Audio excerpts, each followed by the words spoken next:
my grandfather, Henry Hicks, and that's my great-grandmother, uh, and my great-grandfather, Rachel Butler Hicks. Judy looked at the census and saw that Rachel's parents were born in Maryland. And from prior experience, Judy knew a man who had purchased a bunch of slaves. So she went to the Plaquemine courthouse, pulled those records, and sent them to me. And then I sent them directly to my aunt. We were running behind. I didn't even look at it. I just sent them right to my aunt. And she's the one who plugged in the name Thomas Mulledy.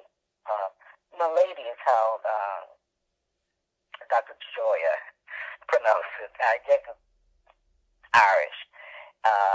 Thomas Mulledy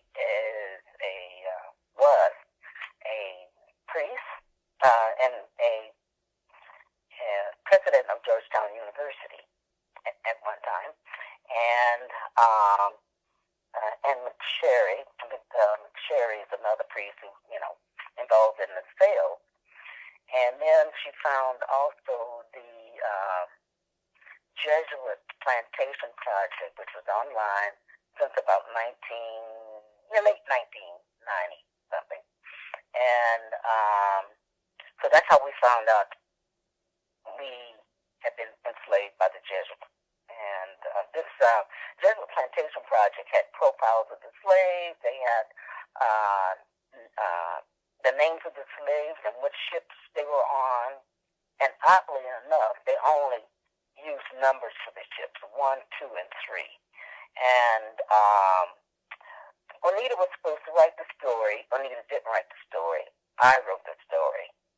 And I told Judy, I informed Judy that, the documents that she had sent me, the 4 documents she had sent me, one of them was a bill of sale for 64 Negroes, as they said, and the people who did the selling were Jesuit priests, and I told her that. So she didn't know it either because she just passed the papers on to me, and I passed them on to my aunt.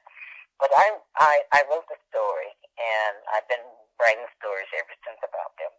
And I think it was 2008. I put a story online, and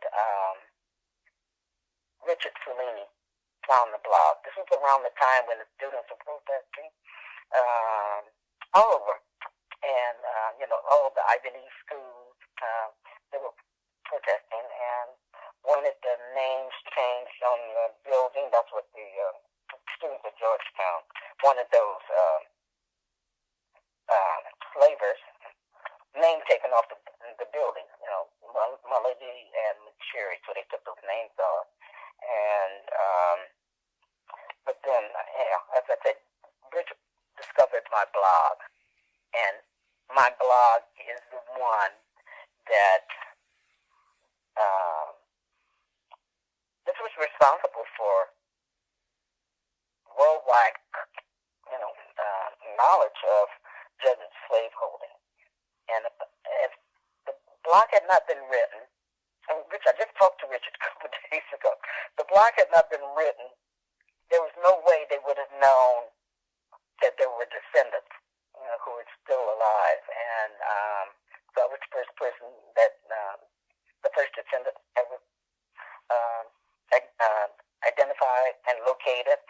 And then Richard just began to do more and more. But it was my blog about Nathan Bibi